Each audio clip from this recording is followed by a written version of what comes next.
دعا میں وسیلہ یا واسطہ دیا جا سکتا ہے. دعا کس سے کرنی ہے؟ وقال ربکم ادعونی، تمہارے رب نے کہا مجھے پکارو. استجب لکم، درمیان میں کوئی لفظ نہیں ہے. ادعونی بواسطۃ فلان، فلان کے واسطے سے. کس کو پکارنا ہے؟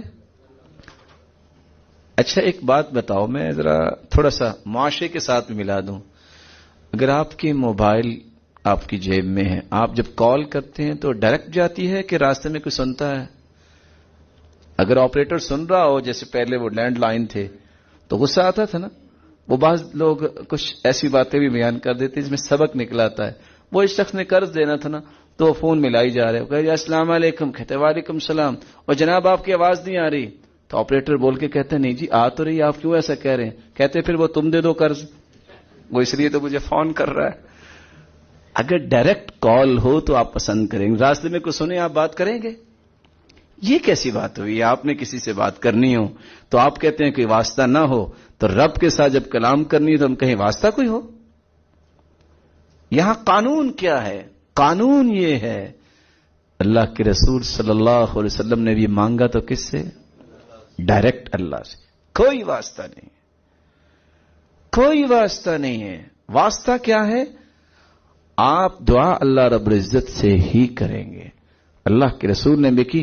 اللہ نے سننی ہے تو شیطان کی بھی سن لی. رب انظرنی الی یوم یبعثون، شیطان نے کہا یا اللہ مجھے اپنی رحمت سے تو نے دور کر دیا، مجھے قیامت تک مہلت دے دے. اللہ نے دے دی. نہیں سنی تو نوح علیہ الصلوۃ والسلام کی بھی آپ نے قبول نہیں کی. فرمایا انہ لیس من اہلک، یہ تیرا بیٹا تیرے اہل میں سے نہیں ہے. انہ عمل غیر صالح، اس کے اعمال اچھے نہیں ہیں. انی اعیذک ان تکون من الجاہلین، اور میں یہ نصیحت کرتا ہوں دوبارہ اس طرح کا سوال نہ کرنا، انبیاء کی لسٹ سے کہیں نام کٹ نہ جائے اور جاہلوں کی لسٹ میں نہ لکھ دیا جائے. لیکن ہم کیا کہتے ہیں؟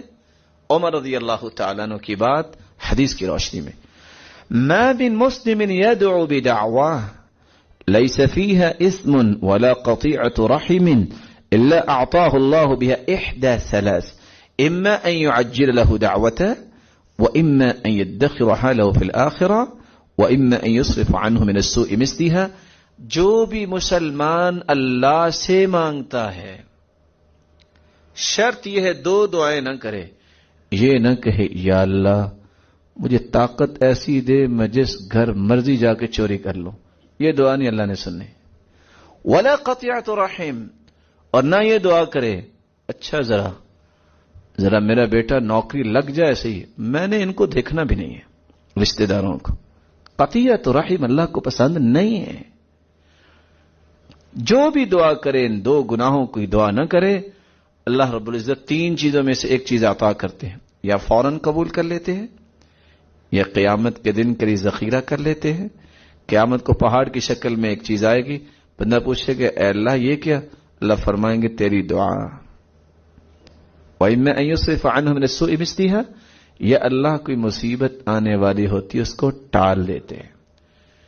ویسے وسیلہ جو ہے اللہ کی ذات کا، اللہ کی صفات کا وسیلہ دیں گے ہم، یا وسیلہ پیش کریں گے تو ہم کیا کہیں گے؟ بِدُعَاءِ رَجُلٍ صَالِحٍ، نیک آدمی سے دعا کروائیں گے، جیسا کہ صحابہ نے کروائی، عباس رضی اللہ تعالیٰ عنہ سے. یا وسیلہ ہم دیں گے اتقوا اللہ وابتغوا الیہ الوسیلہ. اتقوا اللہ، تقوی یہ وسیلہ بن گیا. تین لوگ غار میں چھپ گئے تھے تو انہوں نے اس مصیبت سے بچنے کے لیے وسیلہ کیا پیش کیا؟ اپنا اپنا نیک عمل. اور اگر یہ کہے کہ نہیں جی نہیں، اللہ کے رسول کا واسطہ اور وسیلہ ڈالنا چاہیے، اذان کے بعد ہم جواب کیا دیتے ہیں؟ اللہم رب هذه الدعوة التامة والصلاة القائمة، آگے آت محمدا الوسیلة والفضیلة. سرتاج رسول تو ہمیں حکم دے رہے ہیں میرے امتیوں جب اذان سنو تو میرے لیے تم وسیلہ مانگا کرو. مانگتے ہیں کہ نہیں مانگتے ہم؟ الوسیلہ والفضیلہ وبعث مقاما محمودا الذی وعدت، اس لیے کسی کا اس طرح وسیلہ دینا جائز نہیں. اللہ کی ذات اور صفات یا کسی نیک آدمی سے دعا کروانا یا اپنے نیک عمل کا وسیلہ، یہ 3 وسیلے ہی شریعت میں جائز ہیں، باقی جائز نہیں.